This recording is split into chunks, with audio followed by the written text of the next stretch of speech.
Welcome back to Parmanu defence academy online classes.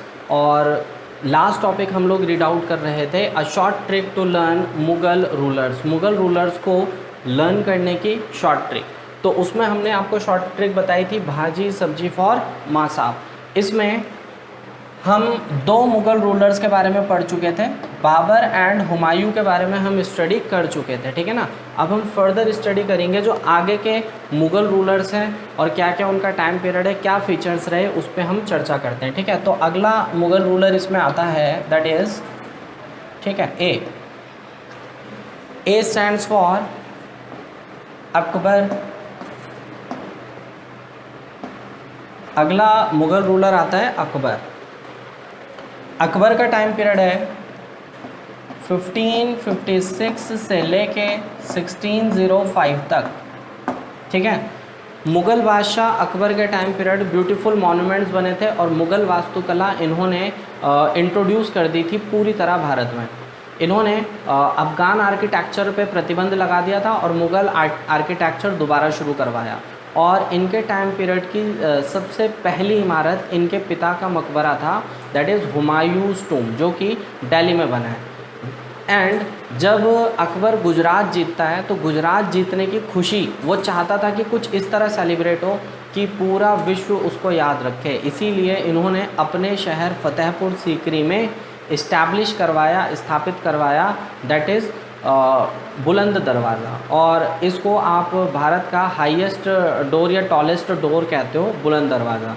बुलंद दरवाज़ा की ख़ास बात यह है कि इसमें जो एंट्रेंस डोर है उसमें रेड सैंड स्टोन लगे हैं और वाइट मार्बल लगे हैं, और इन वाइट मार्बल पे इस्लामिक रिलीजन की होली बुक कुरान की आयतें लिखी गई हैं, ठीक है ना। तो ये अपने आप में बिल्डिंग एक बेहतरीन उदाहरण है मॉन्यूमेंट आर्किटेक्चर का, प्लस साथ ही साथ इसमें जो एनग्रेविंग है उसका भी बहुत बेहतरीन उदाहरण, बहुत अच्छा उदाहरण एग्जाम्पल इसमें दिया जाता है, ठीक है।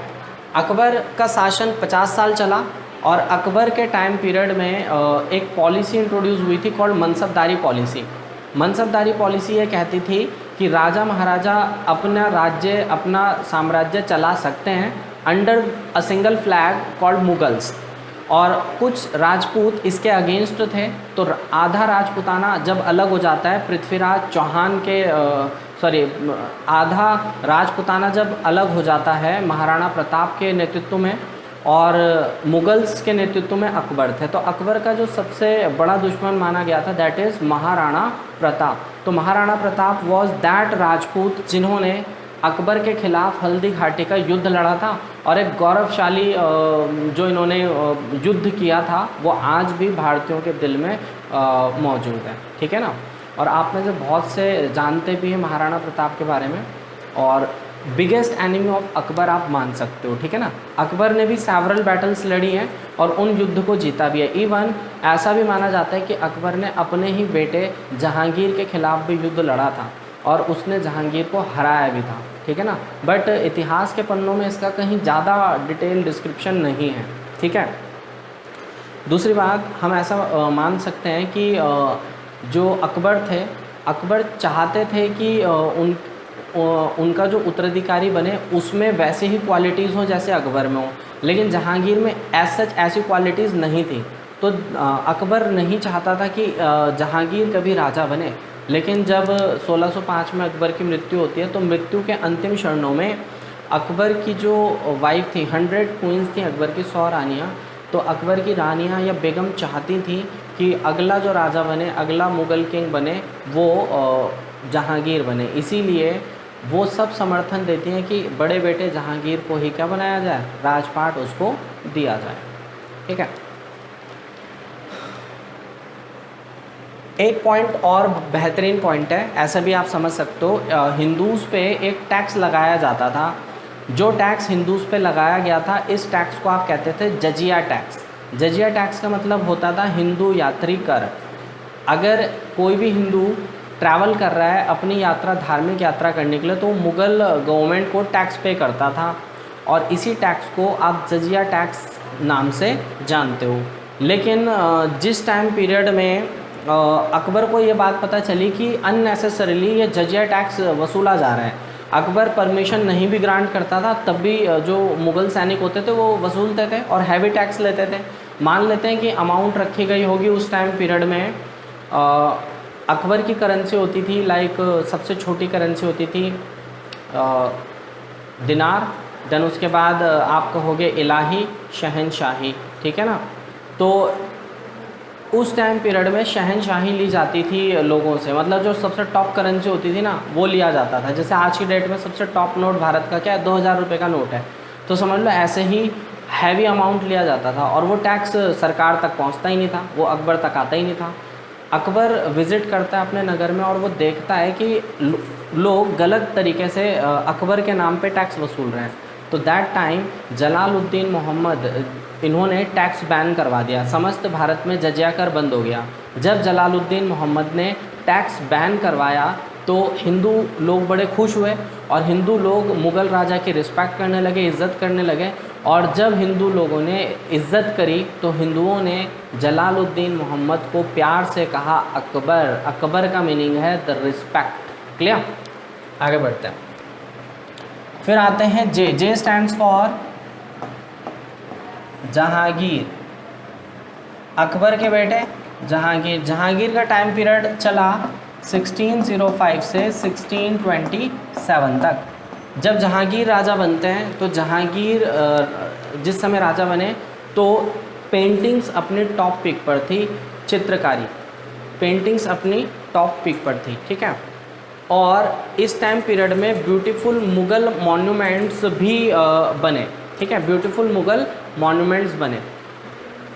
दूसरा आप ये कह सकते हो कि जहांगीर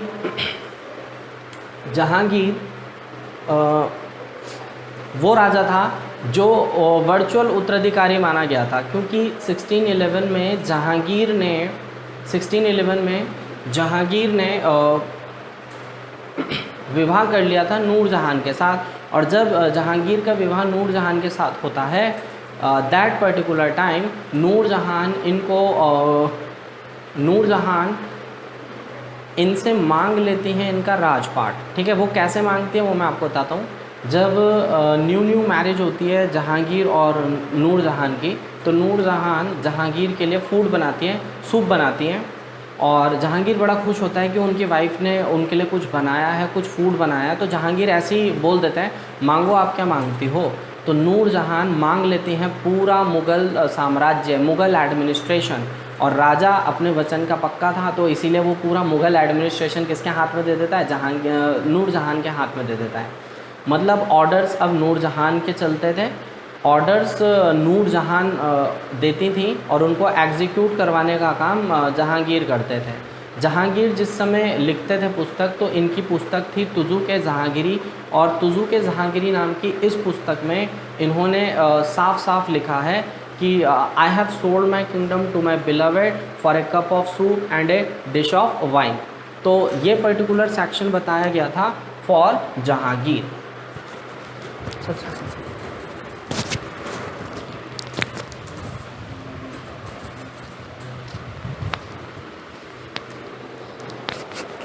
तो जहांगीर ने अपनी पुस्तक तुजू के जहांगीरी में साफ लिखा था, दैट इज़ साफ लिखा गया था कि I have sold my kingdom to my beloved for a cup of soup and dish of wine, कि मतलब मैंने अपना ही साम्राज्य बेचा है अपनी ही बिलवेड को एक कप सूप के लिए और एक प्याले जाम के लिए, ठीक है ना। और जहांगीर के जो पुत्र थे, सबसे बड़े बेटे थे खुसरो खान, इनके साथ इनके फ्रेंडली रिलेशन नहीं थे। और खुसरो खान चाहता था कि वो युवराज बने, उसको युवराज घोषित किया जाए, उसको राजा बनाया जाए। लेकिन जहांगीर नहीं चाहता था कि उनका बड़ा बेटा राजा बने। और जैसा कि मैंने आपको बताया था कि खुसरो खान भाग के पहुंच जाता है सिख कम्युनिटी के 5वें सिख गुरु अर्जुन देव के पास, और अर्जुन देव उनको शरण देते हैं। और यही एक गलती थी जिस वजह से अर्जुन देव को मरवाने के ऑर्डर्स दे देता है जहांगीर। तो इसी टाइम पीरियड की वो घटना है, ठीक है ना। आगे बढ़ते हैं। जहांगीर के बाद अगले जो राजा बने दैट इज़ JI, आप इसको ना JI कर लेना। JI से हमने रिलेट करा है जहांगीर को। फिर आता है जहांगीर का बेटा S स्टैंड्स फॉर शाहजहान। बहुत इंटरेस्टिंग पॉइंट है इस पे भी, शाहजहान पे भी। ठीक है। शाहजहां 1627 से लेके 1658 तक का टाइम पीरियड है। 1627 से 1658 तक का टाइम पीरियड है शाहजहां का। तो इस पॉइंट को हम समझते हैं।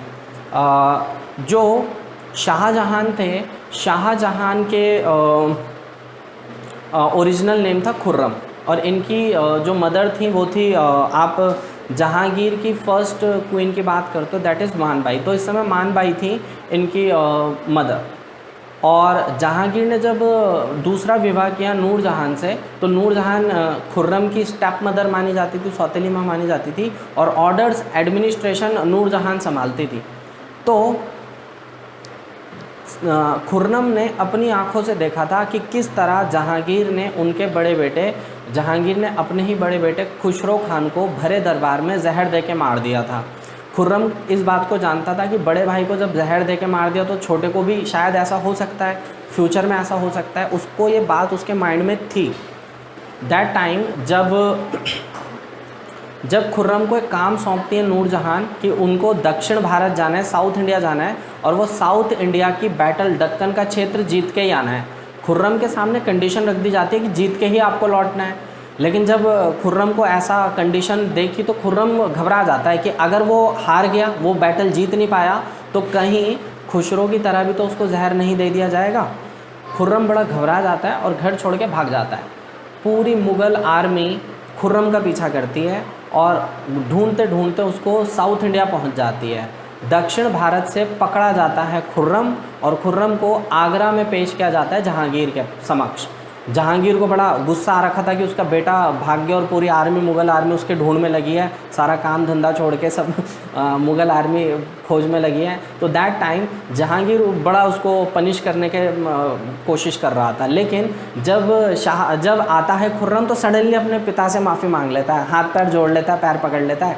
जहांगीर बड़ा खुश होता है। जहांगीर कहता है कि अरे मेरे छोटे बेटे ने मुझसे माफ़ी मांग ली और कि मैं इससे बड़ा खुश हूँ। तो जहांगीर उसको कहता है, टाइटल देता है, उपाधि देता है। जहांगीर कहता है जो समस्त जहान में घूमने वाला, सारे जहां में घूमने वाला, दैट इज़ शाहजहां। तब जाके खुर्रम को शाहजहां की उपाधि मिली थी।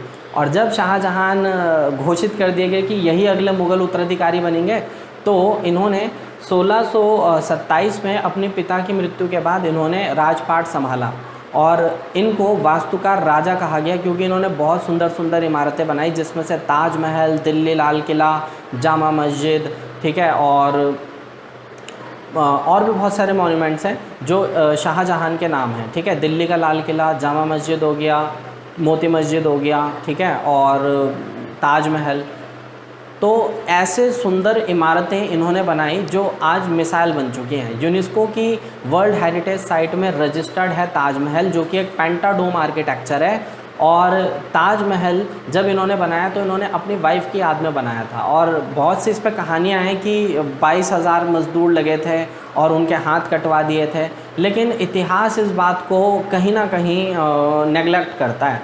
जैसे मैं कहूँ कि आपका घर बनता होगा तो आपका नक्शा कौन पास करता है? नक्शा पास करने वाले MDDA के लोग होंगे, कोई अधिकारी होगा जो नक्शा पास करेगा। क्या कभी आपने ऐसा किया कि आपका घर बना और आपने मज़दूरों के हाथ कटवा दिया? कभी ऐसा नहीं हुआ होगा। बेसिकली जो शाहजहां थे उन्होंने उस व्यक्ति के हाथ ज़रूर कटवाए थे जिसने इसका नक्शा, ब्लूप्रिंट दिया था।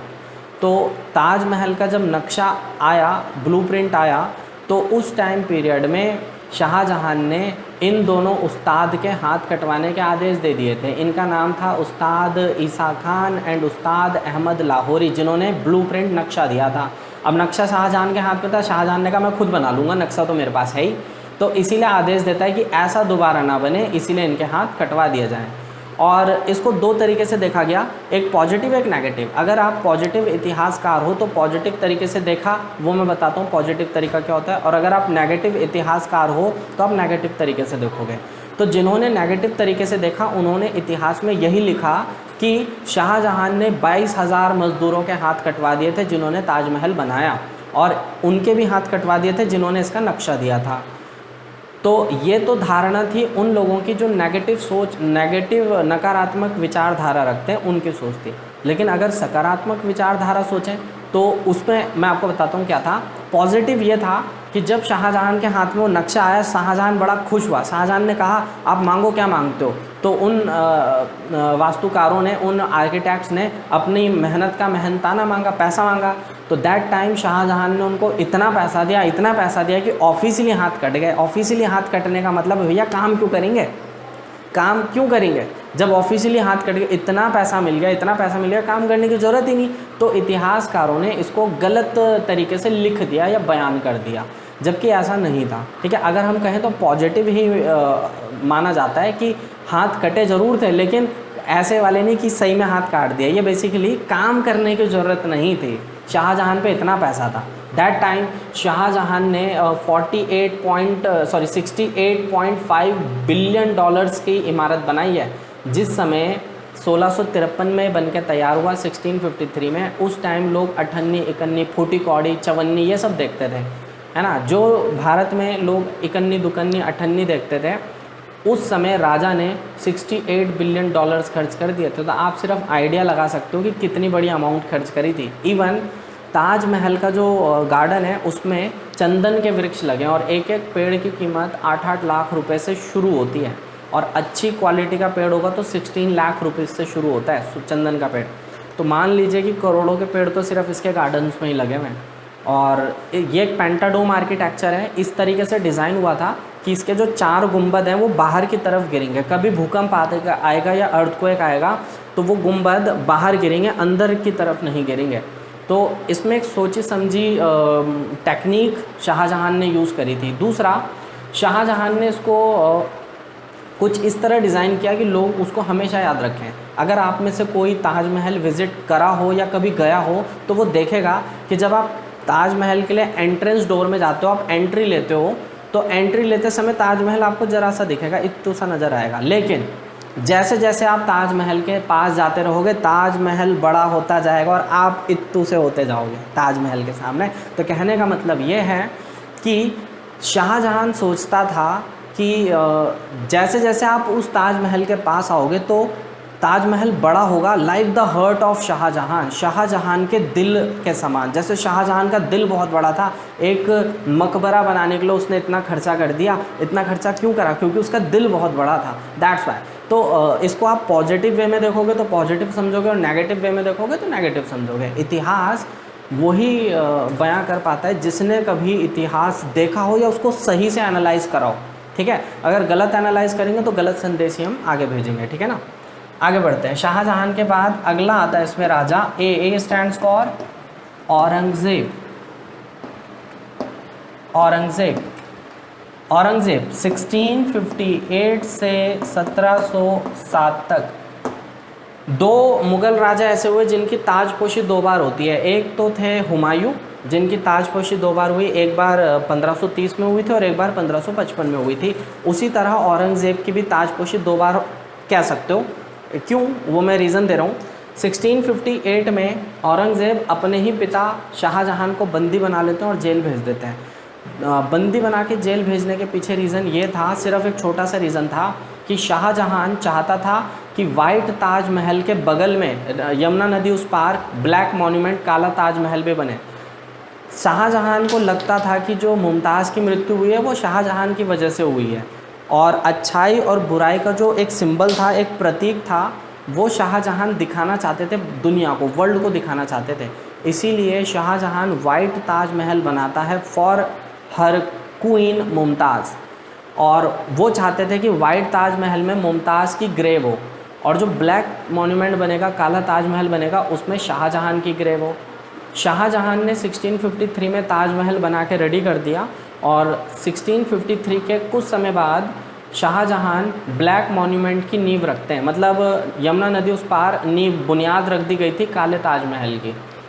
जब औरंगज़ेब ने ये देखा कि यार 68 बिलियन डॉलर तो पहले ही खर्च हो गया, आधा खजाना तो मुग़लों का वैसे ही बिल्डिंग बनाने में निकल गया, अगर काला ताजमहल बना तो बचा कुचा जो खजाना है वो भी पिताजी खर्च कर देंगे।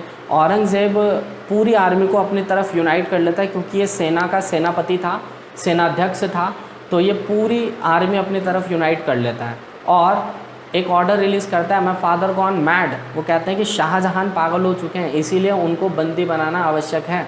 शाहजहां को 1658 में बंदी बना के आगरा की जेल में रख दिया जाता है। औरंगज़ेब इतना भी दुष्ट नहीं था, बंदी बनाता है लेकिन जेल में एक झरोका छोड़ देता है, खिड़की छोड़ देता है। उस खिड़की से शाहजहां 24 घंटे ताजमहल को देखते रहते थे, ठीक है। और शाहजहां के जीवन के आखिरी के 8 साल बहुत दुखद रहे। इनकी देखरेख इनकी डॉटर जहान आरा करती थी, लेकिन बेटा जो था औरंगज़ेब वो इतना मतलब नहीं रखता था, उसको सिर्फ एडमिनिस्ट्रेशन, पावर, सत्ता, इन सब चीज़ों से मतलब था। और शाहजहां ने तब तक आप ऐसा कह सकते हो कि एक 1658 में एक ऑफिशियल ताजपोशी नहीं थी, फॉर्मल ताजपोशी रही होगी कि उसने खुद ही ताजपोशी कर ली। जब 1666 में शाहजहां की मृत्यु हुई तो ऑफिशियली ताजपोशी औरंगज़ेब की होती है। तो 2 बार औरंगज़ेब भी ताजपोशी करता है। तो इस टाइप से क्वेश्चन आपको मिल जाते हैं। औरंगज़ेब वो राजा था, देखो एक सिक्के के 2 पहलू हैं मेरे अकॉर्डिंग। अगर आप हेड एंड टेल करते हो तो एक तरफ हेड आएगा, एक तरफ टेल आएगा, एक आपको पॉजिटिव लगेगा, एक नेगेटिव लगेगा, जिस समय आप चीज़ों को समझने की कोशिश करते हो। तो according to me, according to the historians, Aurangzeb बहुत दुष्ट राजा था। लेकिन on the other hand Aurangzeb के लाइफ स्टाइल में भी कुछ पॉजिटिव बातें थीं जो उसको एक अच्छा राजा बनाने की क्वालिटी भी देता था। ऐसा नहीं था कि वो बिल्कुल ही बहुत दुष्ट था, ऐसा भी नहीं था। वो समस्त भारत देश चला रहा था, तो उसमें कुछ पॉजिटिव क्वालिटीज़ भी थी। वो सुनते हैं वो क्या थी। मुग़लों में एकमात्र मुग़ल राजा था जिसने सबसे ज़्यादा हिंदू लोगों को जॉब दिया था। Maximum jobs, maximum Hindu mansabdar किसके लिए काम करते थे? औरंगज़ेब के लिए करते थे। अकबर के टाइम पीरियड में मनसबदारी पॉलिसी शुरू ज़रूर हुई थी, लेकिन इस पॉलिसी पे अमल औरंगज़ेब ने करा था और सबसे ज़्यादा हिंदू मनसबदारों को जॉब औरंगज़ेब देते हैं। तो औरंगज़ेब ने और क्या करा? अभी देखो एक एग्जांपल देता हूँ। अभी आप लोग 2020 में आप लोग कितना जीएसटी पे कर रहे हो? हर चीज़ के लिए जीएसटी, 10% जीएसटी, 18%, कोई लग्जरी चीज़ ले ली 25%, 22%, ऐसे आप जीएसटी पे कर रहे हो। अगर भारत देश में आप टैक्स पे करते हो तो भारत देश चल रहा है। कायदे में कोई सरकार, कोई नेता इस देश को नहीं चला रहे हैं। You people are the tax payers. हम लोग टैक्स भरते हैं, तब जाके ये देश में सोर्स ऑफ इनकम आ रही है, इकोनॉमी आ रही है। अब टैक्स वाली जो बात है ना, इसी को आप पीछे ले जा लो। पीछे कब ले जा लो? औरंगज़ेब के टाइम ले जा लो। भारत देश तब भी वही था जब मुगल्स थे, जब औरंगज़ेब था तब भी वही भारत देश था। तब शायद जनसंख्या कम थी, बस यही हो सकता है, क्योंकि जनसंख्या उस टाइम पीरियड में मान लेते हैं ऐसी रही होगी 5 to 6 CR, 5 से 6 करोड़ रही होगी। ये ज़्यादा से ज़्यादा रही होगी 9 करोड़ रही होगी पूरे ऑल ओवर इंडिया। 9 करोड़ से ज़्यादा लोग नहीं रहते होंगे इंडिया में उस टाइम, मुग़ल टाइम पीरियड में। धीरे धीरे ये जनता बढ़ते बढ़ते आज 133 करोड़ हो गई है, 133 CR हो गई है। तो जिस समय मुग़ल राजा था उस समय सबसे ज़्यादा हिंदुओं को जॉब इसी ने दी, और भारत देश उस समय भी वही था, और राजा उस समय मुग़ल था। तो मुग़ल राजा औरंगज़ेब ने 48 टाइप के टैक्स ख़त्म कर दिए थे, बंद कर दिए थे। 48 प्रकार के कर। आप सोचिए, विदाउट टैक्स एक देश को चलाना किसी भी गवर्नमेंट के लिए कितना टफ होगा, कितना मुश्किल होगा। औरंगज़ेब बिना किसी प्रकार के टैक्स लिए चलाता था सरकार को। लेकिन औरंगज़ेब ने गलती करी थी, उसने एक ऐसा टैक्स इंट्रोड्यूस कर दिया था जो आम जनता को परेशान करने के लिए था। जैसे मैंने आपको कहा ना, सिक्के के 2 पहलू हैं। एक तरफ तो 48 टैक्स बैन कर रहा, दूसरी तरफ उसने एक इंट्रोड्यूस कर दिया कॉल्ड जजिया टैक्स, हिंदू यात्री कर उसने लेना शुरू कर दिया। औरंगज़ेब के दादा यानी अकबर ने जजिया कर बंद कराया और पोते ने उसको रिज्यूम कर दिया। तो यहाँ पर चीज़ें क्लैश होने लगी थी। औरंगज़ेब ने इफेक्टिवली इंडिया को कंट्रोल करा, बियॉन्ड इंडिया बाउंड्री फैलाई, इंडिया के बाहर भी मुग़लों को ले गया। ठीक है, एकमात्र मुग़ल था जो बहुत मेहनती था और बियॉन्ड बाउंड्रीज़ ले गया मुग़ल्स को। लेकिन उसने अपने इस मुहिम में उसने इतने दुश्मन बनाए कि औरंगज़ेब के बाद जो मुग़ल था वो फॉल डाउन होने लगा। मुग़ल साम्राज्य जितनी रफ्तार से फैला औरंगज़ेब के टाइम पीरियड में, उतनी ही रफ्तार से कॉन्ट्रैक्ट भी होने लगा। यानी इसने राजपूत दुश्मन बना लिए थे, सिख कम्युनिटी इसके दुश्मन हो गई थी, मराठा इसके दुश्मन थे, शिवाजी, ठीक है, सिख कम्युनिटी की तरफ से गुरु गोविंद सिंह, राजपूतों की तरफ से जो पूरा राजपूत अलायंस थी वो दुश्मन थी। ठीक है ना। तो आप ऐसा समझ लीजिए कि there are so many enemies जिससे दुश्मनी थी औरंगज़ेब की, और यही वो कारण था कि मुगल्स धीरे धीरे फॉल डाउन होने लगे। औरंगज़ेब का टाइम पीरियड मैंने आपको लिखा दिया 1658 से 1707 तक। अब औरंगज़ेब के बाद जितने भी मुग़ल आए सब उत्तरवर्ती मुग़ल थे, लेटर मुग़ल। तो इसमें आते हैं B. B stands for Bahadur Shah one. Bahadur Shah प्रथम, ये उत्तरवर्ती मुग़ल था, बहादुर शाह प्रथम, ठीक है। और उत्तरवर्ती मुग़ल 1707 से 1712, थोड़े समय के लिए, ये कुछ ईयर्स के लिए राजा बने थे बहादुर शाह वन। औरंगज़ेब ने जिस तरह अपने पिता शाहजहां को बंदी बनाया था, औरंगज़ेब सबसे छोटा बेटा था। शाहजहां के 4 पुत्र थे, उसमें सबसे छोटा बेटा औरंगज़ेब था। और औरंगज़ेब ने जिस प्रकार अपने पिता को बंदी बनाया, औरंगज़ेब को कहीं ना कहीं लगता था कि शायद औरंगज़ेब के बेटे भी ये कदम ना उठा लें।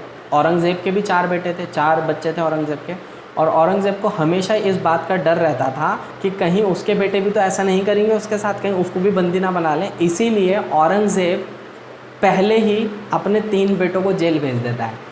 वो बेटे जो एडमिनिस्ट्रेशन, फाइनेंस बहुत अच्छे से चला सकते थे और मुग़ल टाइम पीरियड में मुग़ल शासन को बहुत अच्छे से कंट्रोल कर सकते थे, जो दिमाग से तेज़ थे, उनको पहले ही जेल भेज देते हैं। और सिर्फ एक ऐसा बेटा वो छोड़ता है जिसको ना ही वित्त चलाना आता था, ना ही फाइनेंस वो देखता था, ना ही उसे एडमिनिस्ट्रेशन आता था। उस बेटे को ही ये छोड़ता है। उस बेटे का नाम था बहादुर शाह वन। और बहादुर शाह वन को जब वित्त चलाना नहीं आया, एडमिनिस्ट्रेशन चलाना नहीं आया, तो बहादुर शाह वन को लोगों ने एक टाइटल दिया, शाह ए बेखबर, जिसको मार्केट पॉलिसी पता ही नहीं होती थी, इसीलिए इनको बेखबर बादशाह या शाह ए बेखबर की उपाधि से आम जनता ने सम्मानित किया था। बहादुर शाह वन के बाद जे आई का मतलब है, देखो जे आई यहाँ पर जहांगीर है, और जे आई का मतलब यहाँ पर मैं रिलेट कर रहा हूँ जहानदार Shah.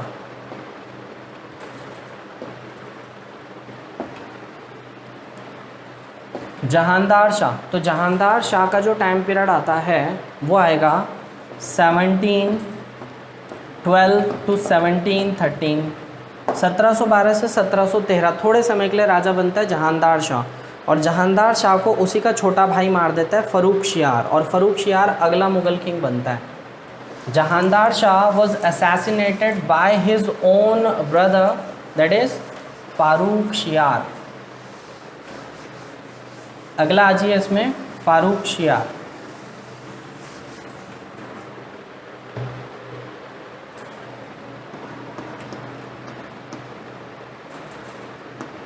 F stands for Farrukhsiyar,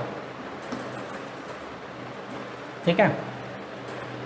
Farrukhsiyar, और फारूखशियार के लिए आप टाइम पीरियड लिखेंगे 1713 से 1718 तक, 1713 से 1718 तक फर्रुखशियार वो मुग़ल किंग था जो इस समय देखो सन 1600, आपको पता ही है 1600 में British East India Company Bharat आ चुकी थी, और एडवेंट ऑफ यूरोपियंस जो था वो 1498 से शुरू हो चुका था, यानी पुर्तगाली 1498 में आ चुके थे। और जो ईस्ट इंडिया कंपनी थी वो 1600 में गठन हुआ। ये सारी कंपनी ट्रेड के उद्देश्य से भारत आई थी, लेकिन इन्होंने देखा भारत में तो लोग पढ़े लिखे हैं ही नहीं, इलिटरेट हैं। तो दैट टाइम इन्होंने सोचा कि क्यों ना भारत देश को अपना गुलाम बनाया जाए। तो कंपनी धीरे धीरे चीज़ों को चेंज करने लगी, और चेंज इस कदर हुआ कि जब मुग़ल राजा आया फर्रुखशियार, तो फर्रुखशियार से मुलाकात होती है एक ब्रिटिश डॉक्टर की, एक इंग्लिश डॉक्टर की।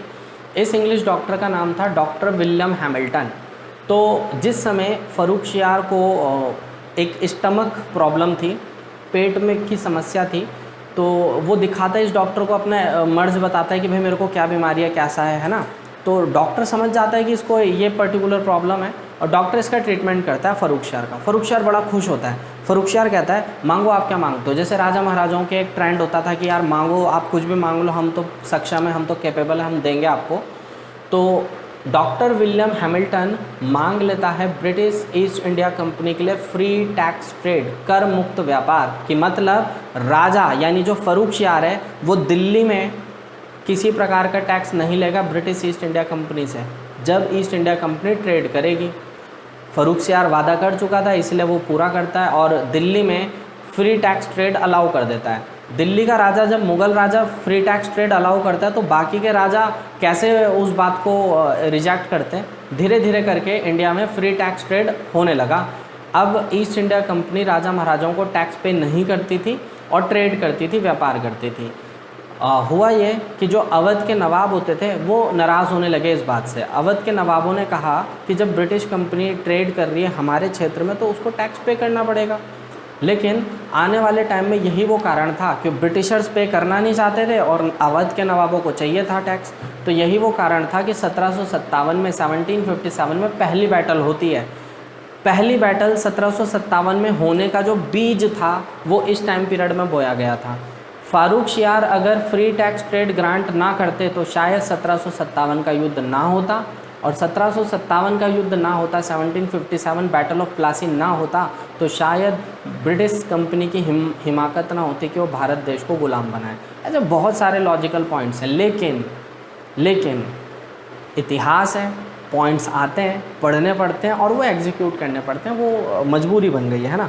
ठीक है, आगे बढ़ते हैं। फर्रुखशियार के बाद अगला आ जाइए आर। देखो इसमें ओ ओमिट कर देना, ये जो ओ है ना इसको ओमिट कर देना। ओ का कोई मतलब नहीं है, कोई मुगल राजा नहीं है, आर का मतलब है।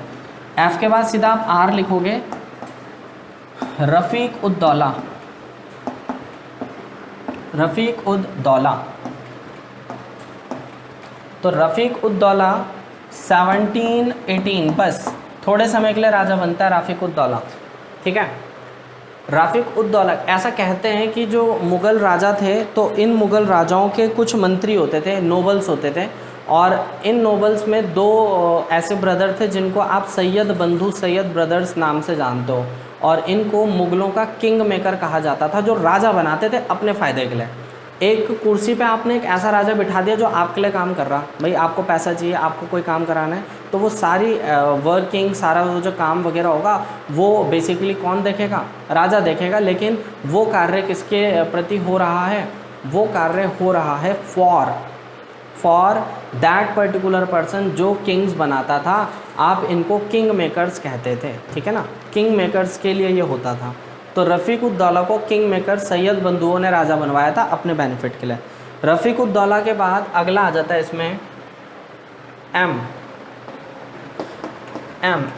ये बड़ा इंटरेस्टिंग कैरेक्टर था, बहुत इंटरेस्टिंग कैरेक्टर बताया गया इसको मुगल्स में, दैट इज़ मोहम्मद शाह रंगीला। मोहम्मद शाह रंगीला, पहले इसका टाइम पीरियड नोट कर लीजिए। मोहम्मद शाह रंगीला है 1719 या 1718 लिख लो आप, 1718 से 1748 तक, ठीक है, 20-30 साल इन्होंने शासन करा, 1718 से 1748 तक। ये वो टाइम पीरियड था जब मुग़लों पे अपार पैसा होता था और राजा ने अपनी प्रजा को, अपनी पब्लिक को कैसे खुश कर रखा था। इस टाइम पीरियड में टोबैको, अल्कोहल और ऐसी चीज़ें जो कि नशा करती हैं या जिनसे नशा होता है, वो सारी चीज़ें इसने लीगल कर दी थी इस राजा ने। तो कहते हैं कि दिल्ली नशे में डूब चुका था इस टाइम पीरियड में, और ये राजा अपने एंटरटेनमेंट के लिए ज़्यादा वर्क करता था। उस टाइम पीरियड में एनिमल्स फाइट देखते थे ये, और सिर्फ ये एंटरटेनमेंट पे ही बिलीव करते थे, इसीलिए लोग इन्हें प्यार से रंगीला बुलाते थे। मोहम्मद शाह रंगीला, रंगीला एक टाइटल था जो आम जनता ने इनको दिया था। ओरिजिनल नेम इनका मोहम्मद शाह ही था, ठीक है, मोहम्मद शाह थे जो मुग़ल राजा थे, लेकिन लोग इनको प्यार से रंगीला बुलाते थे because all the day time ही used to watch animal fights. पूरे दिन भर ये जानवरों की लड़ाई देखना पसंद करते थे, और अपार पैसा, अपार धन होने की वजह से ये सिर्फ दिल्ली को दे रहे थे नशा, ठीक है। कोई भी बैटल होती थी तो इनका सेनापति उस युद्ध भूमि में जाता था युद्ध करने। जैसे एक बैटल का एग्जांपल मैं लेता हूँ, पश्चिम का हमला हुआ और पश्चिम का हमला किया था नादिर शाह ने। नादिर शाह 1739 में घुसपैठ करता है और उस समय ये बैटल लड़ी गई थी at Karnal, battle of Karnal नाम से फेमस है। तो नादिर शाह से युद्ध लड़ना इनको था, मोहम्मद शाह रंगीला को, लेकिन ये अपने सेनापति को भेज देते हैं। और नादिर शाह इतना स्ट्रॉन्ग रूलर था कि वो सेनापति को मार देता है। जब सेनापति को मारता है तो दिल्ली की तरफ क्रूज करता है, और दिल्ली की तरफ क्रूज करता है तो इस टाइम पीरियड में दिल्ली पहुंच जाता है नादिर शाह और बंदी बना लेता है मुग़ल राजा मोहम्मद शाह रंगीला को। तो मुग़लों में एक मात्र मुग़ल था जो किसी का ग़ुलाम बन गया था, एक लंबे समय तक ये ग़ुलाम बना रहा मोहम्मद शाह रंगीला, और ये सेवा करता था नादिर शाह की। नादिर शाह रहने वाला था ईरान का, ठीक है। और इसकी जो जीवनी है, अगर मैं आपको इसकी जीवनी की बात बताऊं तो एक ऐसा कोई बहुत बड़ा रॉयल फैमिली को बिलोंग करने वाला व्यक्ति नहीं था। हज़ारों लाखों करोड़ों में कोई एक ऐसा व्यक्ति जन्म लेता है जो संसार बदलने की कैपेसिटी रखता है। नादिर शाह उनमें से एक था। नादिर शाह का जन्म ईरान में हुआ था, और ईरान उस समय एक ग़ुलाम मुल्क होता था, ग़ुलाम देश होता था। तो नादिर शाह सोचता था जब ये छोटा था कि जब मैं बड़ा होऊंगा तो मैं अपने देश को आज़ाद करवाऊँगा, इसको मैं मुल्क को आज़ाद करवाऊँगा। तो नादिर शाह एक गरीब परिवार में जन्म लेता है ना, ऐसा नहीं था कि बहुत रॉयल फैमिली का था, किसी राज परिवार को बिलोंग नहीं करता था, लेकिन इसमें राजा बनने की मंशा थी कि मैं राजा बनूंगा, मैं राजा बनना चाहता हूँ। तो दैट टाइम नादिर शाह ने किराए की आर्मी हायर करना शुरू कर दी। इसने क्या करा, वो लोगों को ये अपनी आर्मी में ज्वाइन करवा देता था पैसा देके। थोड़े थोड़े पैसे दिए, युद्ध लड़े, पैसा आया, फिर उनको पैसा दिया, फिर पैसा आया, फिर युद्ध लड़े। तो इस तरीके से करके इसके पास एक बड़ी आर्मी हो गई थी जो किराए पे चलती थी, रेंट पे। पहला राजा जो रेंटल आर्मी से युद्ध करने आता था। तो इसने जब करनाल की बैटल लड़ी तो इसको 50 लाख रुपए का ऑफ़र दिया था मंत्री ने, जो सेनापति था वो 50 लाख का ऑफ़र देता है, लेकिन ये ऑफ़र रिजेक्ट कर देता है। वो कहता है यार ये मंत्री 50 लाख दे रहा हो तो राजा पे कितना होगा। उस बैटल में वो लड़ता है, मार देता है सेनापति को और पहुंचता है दिल्ली। और जब दिल्ली आता है तो दिल्ली में उस खजाना वो देख के उसकी हालत ख़राब हो जाती है, वाह इतना खजाना, इतना गोल्ड। तो आपको मैं कुछ इंटरेस्टिंग पॉइंट्स बता रहा हूँ। जिस समय नादिर शाह आया तो नादिर शाह ने शाहजहां का तख्त, जो कि मयूर तख्त कहलाता है, पिकॉक थ्रोन कहलाता है, गोल्ड का बना हुआ तख्त इसने रख लिया अपनी घोड़ा गाड़ी में। दूसरा, कोहिनूर हीरा जो कि मुग़लों की विरासत थी वो भी इसने रख लिया। और ऐसा माना जाता है कि 10 किलोमीटर तक, 10 किलोमीटर्स तक घोड़ा गाड़ी की जो हॉर्स बग्गी होती थी वो बग्गियों की लाइन लगती थी, और इन बग्गियों पे सोना लादा जाता था। सोना, हीरे जवाहरात, मोती, पन्ना, इस टाइप के प्रीशियस स्टोन्स लादे जाते थे, प्रीशियस मेटल, कीमती चीज़ें। और ये सारा जो ट्रेजर था ये मुग़लों का ख़जाना था, और मुग़लों के इस खजाने को नादिर शाह अपने साथ ले जा रहा था। बदले में इसने मुग़लों को क्या दिया, बदले में मुग़लों को दिया इसने सत्ता, आधिपत्य चलाने का अधिकार। दोबारा से नादिर शाह इनको राजा बना के कहता है कि मेरा ग़ुलाम क्या है, अगला राजा है मुग़ल, तो इसको फिर से राजपाट देके अपने देश ईरान रवाना हो जाता है। लेकिन जिस समय वो यात्रा पे था तो कहते हैं कि पंजाब से जब इसकी घोड़ा गाड़ी गुजर रही थी तो इसकी घोड़ा गाड़ी नदियों में फंस जाती है, रिवर्स में फंस जाती है। और उस समय पंजाब का राजा रंजीत सिंह होता था। तो राजा रंजीत सिंह ने मदद करी इसकी गाड़ियाँ निकलवाने में, नदी पार करवाने में। तो राजा रंजीत सिंह से नादिर शाह बहुत खुश होता है और कोहिनूर हीरा गिफ्ट कर जाता है राजा रंजीत सिंह को। और कुछ समय बाद इंग्लैंड की रानी एलिज़ाबेथ भारत आती हैं। तो राजा रंजीत सिंह एलिज़ाबेथ से मुलाकात करते हैं और उनको वो हीरा गिफ्ट कर देते हैं। और माना जाता है कि जो इंग्लैंड की रानी ताज पहनती थी उस ताज पे ये हीरा लगता है। हालांकि वो उसका प्रोटोटाइप है, असली वाला हीरा इंग्लैंड के इस किसी म्यूज़ियम में रखा गया है हाईटेक सिक्योरिटी में। क्लियर। कोहिनूर हीरा इतना कीमती है कि पूरे विश्व का एक दिन का expenditure, 1 day expenditure of world एक तरफ रख दो और कोहिनूर एक तरफ रख दो तो दोनों की कीमत एक समान है। और आप सिर्फ ये मान सकते हो कि एक दिन में एक देश अरबों खरबों खर्च कर देता है, ठीक है ना। तो मोहम्मद शाह रंगीला के बारे में आप समझ गए। अगला देखते हैं। मोहम्मद शाह रंगीला के बाद बना था अहमद शाह। जैसा मैंने आपको बताया था कि दिल्ली में किंग मेकर्स होते थे और राजा बनाते थे ये किंग मेकर अपने बेनिफिट के लिए, अपने स्वार्थ, अपने फ़ायदे के लिए। अहमद शाह एक वीक राजा था, ये इसको जो किंग मेकर थे सैयद बंधु वो इसको अंधा कर देते हैं, और अंधा राजा दिल्ली की कुर्सी पे बैठता था। जब तक बेनिफिट लिया और बाद में किंग मेकर सैयद बंधुओं ने अहमद शाह को मार देते हैं और इसकी लाश को यमुना नदी में फिकवा दिया जाता है, ठीक है ना। तो अहमद शाह टाइम पीरियड आता है इसका 1748 से 1754 तक। और अहमद शाह के बाद अगला जो इसमें आता है, अगला आता है आलमगीर 2। अब आप बोलोगे आलमगीर 1 कौन था सर? तो आलमगीर 1 के बारे में सुन लो, आलमगीर 2 के बारे में सुन लो।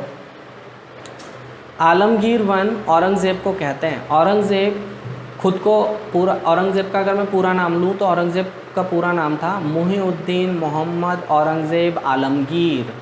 तो आलमगीर प्रथम औरंगज़ेब को ही कहते हैं। आलमगीर का मतलब होता है कॉन्करर ऑफ द वर्ल्ड, जो विश्व को जीत ले, विश्व को जीतने वाला, conqueror of the world is Alamgir. तो आलमगीर प्रथम के बाद आलमगीर द्वितीय आया, और आलमगीर द्वितीय का टाइम पीरियड है 1754 से 1759 तक। माना जाता है कि यह जहानदार शाह का बेटा था। जहानदार शाह वही राजा था जिसको धोखे से मार देते हैं फर्रुखशियार, और जहानदार का बेटा था आलमगीर 2।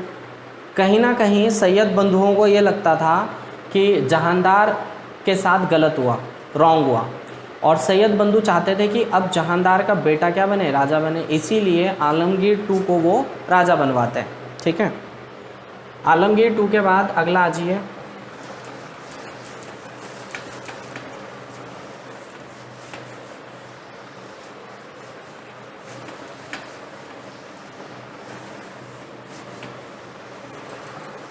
अगला आ जाइए एस। एस का मतलब है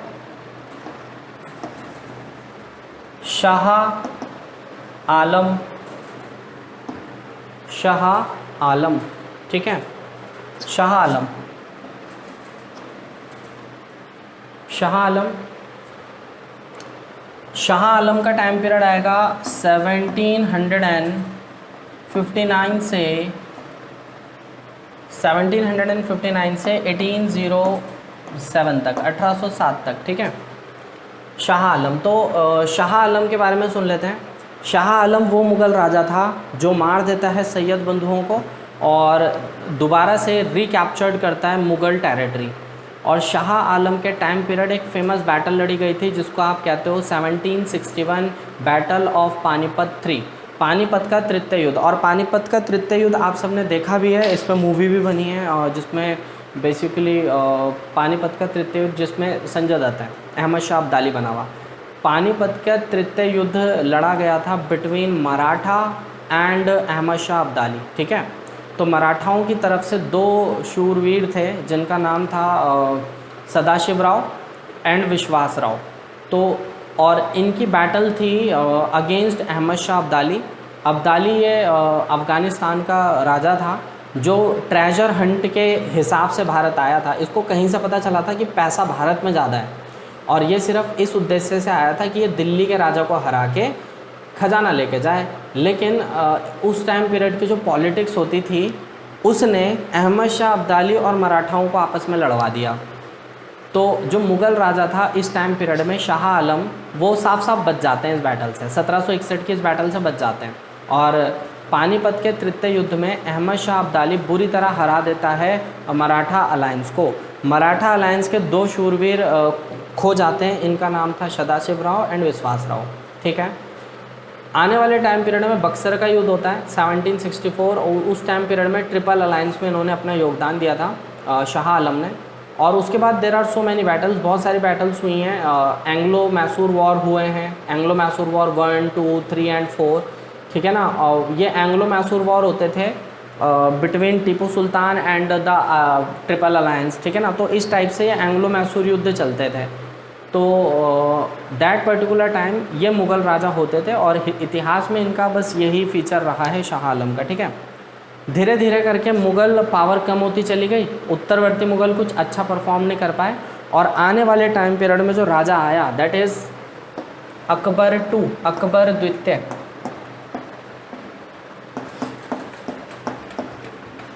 एटीन 1807 से 1831, 1807 से 1831।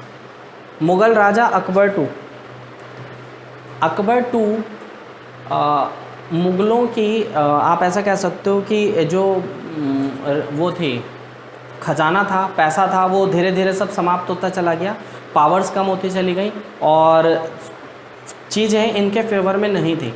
उस टाइम पीरियड में जो ईस्ट इंडिया कंपनी थी धीरे धीरे भारत देश को अंदर से खोखला बनाने में लगी हुई थी और इनकी जो पॉलिसीज़ होती थी वो अगेंस्ट इंडियंस, भारतीयों के अगेंस्ट ही होती थी, ब्रिटिश पॉलिसी।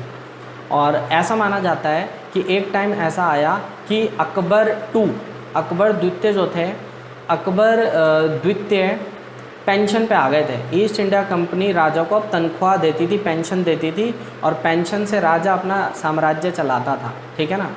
तो उस टाइम पीरियड में एक प्रसिद्ध वकील होते थे, इन वकील का नाम था श्री राजा राम मोहन रॉय, या राम मोहन रॉय बोलते थे, वकील को राम मोहन रॉय बोलते थे। राम मोहन रॉय पेशे से वकील थे और जा रहे थे इंग्लैंड वकालत करने ईस्ट इंडिया कंपनी से कि पैसे बढ़ाए जाएं, मुग़लों के जो मुग़ल राजा हैं इसकी पेंशन बढ़ाई जाए, तनख्वाह बढ़ाई जाए।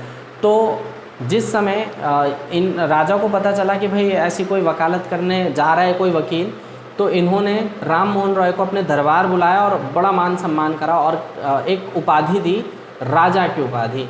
तो राम मोहन रॉय के नाम के आगे जो राजा शब्द लगा था वो इन्होंने ही दिया था, इसीलिए हम राजा राम मोहन रॉय बोलते हैं। और आपको पता है राजा राम मोहन रॉय ब्रह्मो समाज के संस्थापक थे, सोशल रिफॉर्मर थे, सती प्रथा वगैरह बैन करवाई थी इन्होंने, तो इनका भी इतिहास में बहुत प्रसिद्ध नाम है राजा राम मोहन रॉय का। राम मोहन रॉय को राजा की उपाधि इन जनाब ने ही दी थी, अकबर टू ने, ठीक है। Next and last, Bahadur Shah द्वितीय, बहादुर शाह द्वितीय, बहादुर शाह टू, बहादुर शाह द्वितीय टाइम पीरियड आएगा 1831 से लेके 1858 तक, ठीक है। बहादुर शाह टू आखिरी मुग़ल थे जिन्होंने ईस्ट इंडिया कंपनी के सामने युद्ध किया था। ईस्ट इंडिया कंपनी की पॉलिसी होती थी लैप्स पॉलिसी, और लैप्स पॉलिसी ये मानने से इनकार कर देते हैं, और यही वो कारण था कि सिपाही म्यूटनी में, सिपाही विद्रोह में ये सिपाहियों का समर्थन देते हैं, और जब सिपाहियों का समर्थन मिलता है तो 1857 की बगावत में, 1857 के रिवोल्ट में बहादुर शाह ज़फ़र के नाम पे युद्ध लड़ा गया और बहादुर शाह ज़फ़र जीत जाता है इस युद्ध को और पूरे दिल्ली को जीत लेता है, ब्रिटिश फ्री बना देता है दिल्ली को। और धीरे धीरे करके सैनिक चाहते थे कि ये और एक्सपैंड हो और फैले ये टाइम पीरियड। यही वो कारण था कि बहादुर शाह ज़फ़र युद्ध करते हैं और इस युद्ध में ईस्ट इंडिया कंपनी अपॉइंट करती है एक ऐसे व्यक्ति को, एक ऐसे ब्रिटिश अधिकारी को जो दिल्ली की बगावत रोकता, और इस दिल्ली की बगावत रोकने के लिए अपॉइंट किए गए थे जॉन निकोलसन। जॉन निकोलसन ने बहादुर शाह ज़फ़र के भतीजों को दिल्ली लाल किले में गोली मार दी, और बहादुर शाह ज़फ़र जब भागने की कोशिश करते हैं और भागने में कामयाब भी हो जाते हैं दिल्ली के लाल किले से, लेकिन जॉन निकोलसन और ब्रिटिश आर्मी इनको पकड़ लेती है, कहीं से वापस लाती है दिल्ली के लाल किले और ऑफिशियली बेइज्जती करके निकालती है। मतलब ब्रिटिशर का एक रूल था कि जो राजा महाराजा हैं उसको आप ऐसी मत छोड़ो, बेइज्जती करके छोड़ो, सोवरेनिटी सिद्ध करो, अपने आप को सुपीरियर दिखाओ। तो यही वो कारण था कि आखिरी राजा बहादुर शाह ज़फ़र को गिरफ्तार करके रंगून की जेल भिजवाया जाता है। रंगून म्यांमार की राजधानी होती थी पुरानी, और म्यांमार उस ज़माने का बर्मा होता था, तो रंगून इनको भेज दिया जाता है। रंगून में सन 1864 में 1864 के अराउंड बहादुर शाह ज़फ़र की मृत्यु हो जाती है, बहादुर शाह सेकंड की मृत्यु हो जाती है। और जब बहादुर शाह सेकंड की मृत्यु हुई तो इनका मकबरा वहीं बना और मुग़ल साम्राज्य ख़त्म हो जाता है, ठीक है ना। तो उम्मीद है आपको ये टॉपिक बहुत अच्छा लगा होगा, ये शॉर्टकट ट्रिक्स आपको अच्छी लगी होंगी। नेक्स्ट क्लास में कुछ न्यू फॉर्मेट के साथ फिर हाजिर होंगे, तब तक के लिए धन्यवाद।